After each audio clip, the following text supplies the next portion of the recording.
shall I say? Now, y'all can see now this author, so I'm supposed to be live on YouTube, Joseph. So now this author is saying, look, y'all, I don't even have time to tell y'all about these other folks.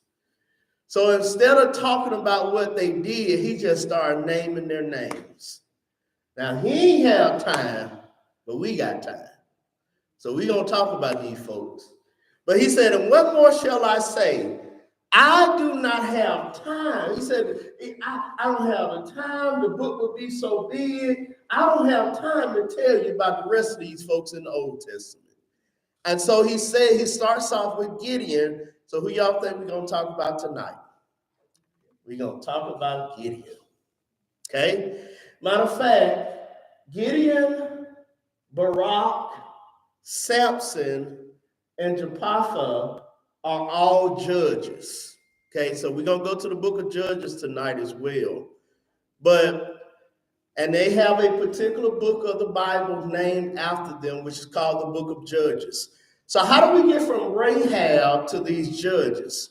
Well, after Rahab was saved, Israel conquered Jericho, so the walls did come down. Hallelujah. So the walls of Jericho came down, and they began taking possession of the promised land under Joshua's leadership. You know, he was the leader that came after Moses. So after Joshua died, things began to change in Israel. Israel began to not have any kings. And according to Judges 21:25, everybody did what was right in their own eyes. And the problem was, as they began to do what was right in their own eyes, this created a cycle of sin. Okay?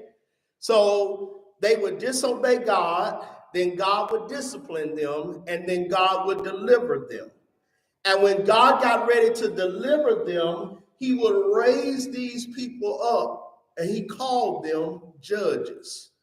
So whenever he wanted to deliver Israel, he would appoint a judge to help Israel get to the next place in their life, okay? So the book of Judges covers about 300 years after Joshua. And we come up on this man named Gideon, and Gideon was the 5th judge of Israel. And most of his story is covered in Judges chapter 6 through 8. So let's go to Judges chapter 6. Judges chapter 6.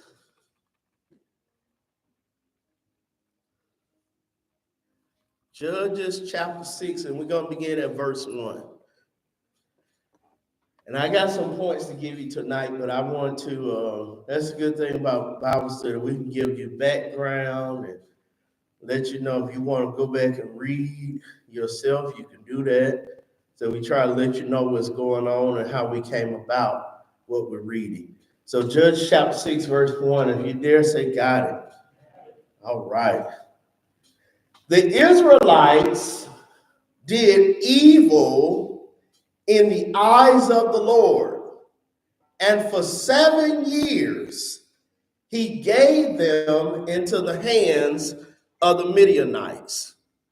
So what was going on during this time, y'all, you have this nation of Israel, and now they're being attacked by these enemies who they call Midianites. And what's going on, they're now in one of those seasons where God is trying to correct them. Okay? Now, I want us to be very careful with this because, you know, I hear people say this a lot of times now, and I think we're going to end up wearing this out like we wear everything else out. But, you know, it's life been life. Y'all heard that recently? Some of y'all said that recently, didn't you? Life been life. So, some of these Israelites during this time, they felt like life had just been life. But what they're going to begin to realize that life is not just lifing, they're facing the consequences of some choices they made. See, sometimes life ain't always life, and sometimes you just experiencing your own harvest. That's why you can't blame everything on the devil. Sometimes you got to say, I put myself in this position. Hello, somebody. It takes a mature person to say, I did it, and this is the reason. You see, you ain't gonna never mature and grow up if you keep trying to blame somebody for your issues. Because if for some of us, if we ain't blaming the devil, you're trying to blame your mama. How long ago was it that you lived in your mama's house? Oh, we ain't blaming the mama, we blame the daddy, we blame the some, because somebody has to bear responsibility for our life being the way it is.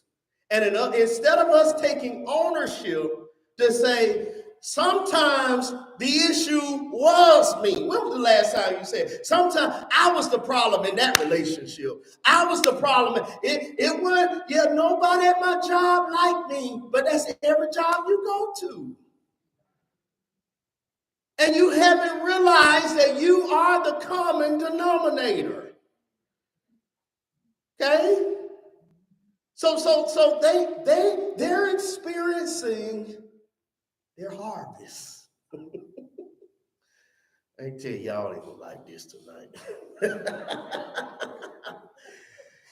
So they're in calamity, they're in turmoil, and see what happens is God begins to use the place that they're in. Because I want to tell you, there's a difference between God causing something and God allowing something. Because in the Bible here, in the book of Judges, it says God delivered them into the hands of their enemies. So it's not that God created the evil. When they stepped out of alignment with God, they lost the covering and the protection of God. Because when you reject God's leadership, you step outside of his hedge of protection. And so God is getting ready to call this judge by the name of Gideon. And he's getting ready to give Gideon and the people some instructions. Because God, listen to me, when God gives you instructions, it's for your protection. Okay? When he tells you, don't be unequally yoked, and watch out who you watch who you're dating, and watch who, because a lot of times we hear unequally yoked, we think, oh, that means I'm not supposed to date a non-believer. But you can be unequally yoked with a believer. Okay? You ever talk to some people sometimes and you realize that their doctrines are way out there in left field because of how they grew up and how they was taught and what people told them. Because we got a whole lot of people, they quote stuff that they think that's in the Bible, but it ain't even in the Bible. You just heard your mama and daddy saying that when you grow up. Like we say, if you take one step, God will take two. That ain't nowhere in the Bible. But we love to say it. We love to say things like that. And so when God tells you to not be unequally yoked, those are instructions that he's giving you because he's trying to protect your heart. He said, I'm trying to protect you from a year's worth of heartache and trouble. So make sure when you're meeting these people that you examine them, that you investigate them, that you pray, that you go on a fast, because I do not want you to be unequally yoked. When God gives you instructions to forgive those, especially the people that have done you wrong, he's trying to protect your peace. Because he don't want you to be laying up and going through this life full of bitterness and you can't move on and you can't go to the next level because you're still mad at the last person that did you wrong. When he tells us instructions like follow me, he's trying to protect your future. And so when he gives us these instructions, a part of our responsibility is to make sure that we're obeying God so that we can get the protection that we need. What was happening with these Israelites, the Midianites had always been there, y'all. But Israel just didn't know it because God had been blocking them all these years. See, just because the enemy isn't active doesn't mean he isn't present. God was shielding them from dangers they didn't even realize existed. And y'all, God is so good at his job, you don't even know half of the stuff that he done shielded you from. God is so good at his job, you don't even know all the stuff that he shielded you from just this week. I know it's just Wednesday, but you don't know all the stuff that he shielded you from just this week. And that's why we encourage people to be proactive praisers, where you praise God before you actually see it. Because you don't know the accident that he covered you from. You don't know the sickness that he covered you from. You don't know the attack that didn't make it past the hedge. You don't know how he protected and covered your children and covered your house. And God was doing all of these things for the Israelites. It says here in Judges that the Israelites sat under the Midianite oppression for 7 years. And y'all, here's a twist here. Here's a twist. The Midianites were descendants of Midian. And I know some of y'all have no idea what I'm talking about, but just follow me here. Y'all remember Abraham, right? Raise your hand if you remember Abraham. We talked about Abraham in Hebrews 11. Who was Abraham's wife that we talked about? Hey, y'all, they teach this in children's church now, y'all. Who was Abraham's wife? Okay, maybe y'all said it and I just didn't hear y'all. Y'all scared me. We learned who the wife was when we were 5 or 6 years old. But how many of y'all know that wasn't the only wife he had? That's the only one we talk about, though, right? So guess what? Midian was a son of Abraham, but it was not by Sarah. It was by a woman named Keturah. And Keturah, they talk about Keturah in Genesis chapter 25, verse 1 through 2. But Keturah is referred to as Abraham's wife in Genesis, but in 1 Chronicles chapter 1, verse 32, they called her his concubine. And a concubine was a female servant, basically a female slave. So this means that people did not look at Keturah the same way that they looked at Sarah. Because he married Keturah after Sarah had died.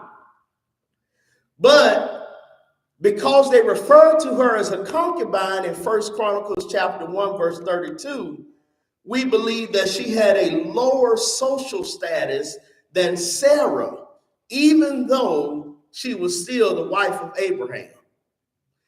And so y'all, this is what I'm getting at.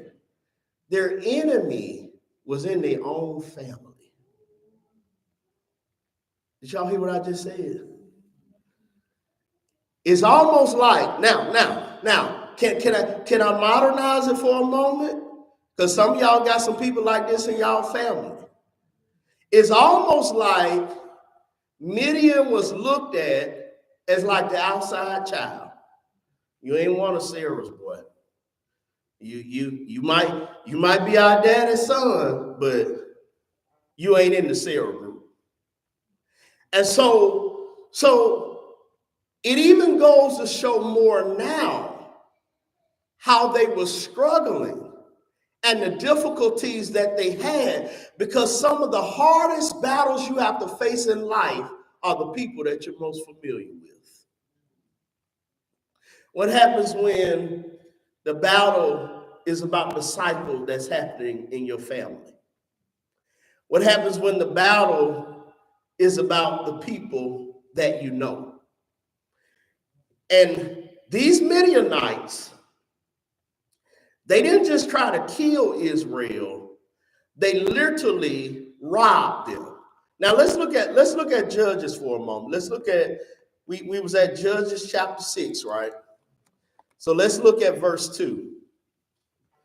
It says, because the power of Midian was so oppressive, the Israelites prepared shelters for themselves in mountain cliffs, caves, and strongholds. And whenever the Israelites planted their crops, the Midianites, the Amalekites, and the other eastern people invaded the country. So now you not only got the Midianites attacking them, you got another group of people called the Amalekites that are attacking them. Because sometimes even people that don't like each other will get together to try to destroy you. And the one thing they got in common is they don't like you. They ain't even like each other. But it was like, well, neither one of us like the Israelites. So we're going to work together. We ain't got to like each other. Let's just get together so we can take these folks out. It's right there in the text. They camped on the land and ruined the crops all the way to Gaza and did not spare a living thing for Israel, neither sheep nor cattle nor donkeys. And so what these Midianites would do, they literally tried to impoverish Israel. They would wait until harvest season. They would wait until Israel has done all the work, and then they would come in and steal everything that Israel had done. Now, man, you done put all this work in, and then all of a sudden, the enemy comes and steals everything you got. That's how the Midianites would roll. So now, drop down to Judges chapter 6, verse 11 for just a moment, because I want to get to Gideon tonight. Verse 11. The angel of the Lord came and sat down under the oak in Ophrah that belonged to Joash the Abiezrite, where his son Gideon was threshing wheat in a winepress to keep it from the Midianites. When the angel of the Lord appeared to Gideon, he said, "The Lord is with you, mighty warrior." So when the angel comes to Gideon, what is Gideon doing? Gideon is hiding in the winepress. He's hiding in the place that they're supposed to be making wine. And he's hiding out of fear. So y'all ready for the first faith point tonight? Y'all ready? Okay. Y'all sound so. Are y'all ready or not? Okay. All right. Number one, faith teaches us to believe in God's selection. Faith teaches us to believe in God's selection. Okay, faith teaches us to believe in God's selection. Okay?